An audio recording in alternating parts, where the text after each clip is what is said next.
Knicks lost to the Spurs 122-115 last night, and they're now 0 for 2 on their Texas trip. So let's check in and check up on the vibes of Knicks Nation from Anthony Isaacs of Knicks Nation. Man, I listened to your post-game show. You sound a little sad, man. You're a little down. Obviously, this is a game that we both were probably thinking the Knicks should win. I know they didn't have Jalen Brunson or RJ, but what were your takeaways from the game last night? Well, Brandon, it seemed like that all those minutes from the Dallas game finally caught up to the New York Knicks last night. They were just out-hustled and outclassed in almost every area of the game, and it showed up in the box score. They were out-rebounded by 10, and that's very uncharacteristic of this New York Knicks team. They're a great rebounding team, and the Spurs just wanted it more. And all game, you can tell that the Knicks were tired. Obviously, you had career night from Emmanuel Quickley, 36 points from Emmanuel Quickley, also 40-plus points from Julius Randle.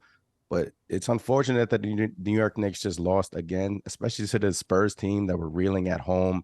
They're not a great home team. They're not a great team overall. And I get it, the Knicks are missing a few guys, but that's one of those games where you just have to will your way to a victory. And it's just unfortunate that they couldn't come out with a dub. Yeah, they were kind of sluggish as well. I mean, Julius Randle said that they didn't feel us from the start, and then they had confidence. It's kind of, and he also goes on to say, like, it's kind of hard to shut down a team, especially on their home court. So during your post-game post-game reaction last night, you said, or one of you guys said that you think that Cam Reddish's time in New York is soon coming to an end. I see the smile on your face. Why do you guys believe that? The New York Knicks are just what they're showing us with their actions. When you have a couple of guys down and your option is to go with Cam Reddish, your option is, to go with Evan Fournier over Cam Reddish. That just gives me the inclination that you're maybe shopping Cam Reddish and you don't want to risk injury. Look, I don't personally agree with it, but obviously what we've seen of Cam Reddish, he can bring scoring to the table. He can bring defense, but the New York Knicks are showing us with their actions that they're not interested right now in playing Cam Reddish.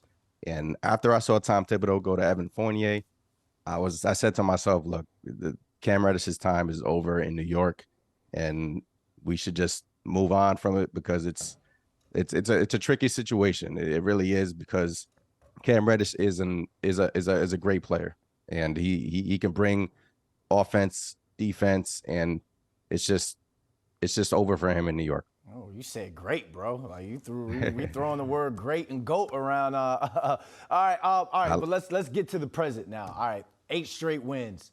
Now they've dropped their last 5, and they've dropped down to the number 8 seed in the East. I'm pretty sure covering this team, you've seen Knicks collapses before. You ready to hit the panic button, or you think they're going to figure this thing out? Well, Brandon, like you said, it was just 10 days ago when we were excited about an 8-game winning streak from the New York Knicks. The NBA can be a cruel league, and in a blink of an eye, it is now 5 straight losses. I do think they can turn it around, because in 3 of those 5 losses, they held leads late in the fourth quarter. Obviously, you had the Bulls game, the Raptors game, and the debacle in Dallas. They ran into some terrible luck. I get it, and the injuries couldn't have come at a much more worse time. And when you're only playing 9 guys, it's hard to sustain chemistry with the rest of the squad. So they just need to clean up some things, just go out there and win in Houston, salvage this road trip, and hopefully the New York can bring some positives for this Knicks team, because 8-game winning streak right now, it just feels like a decade ago, and it quickly turned into a 5-game losing streak. So just go out there in Houston, get a victory, and come back home. Things can happen fast in the New York minute, man, on and off the court. Anthony, thanks for joining us, my man.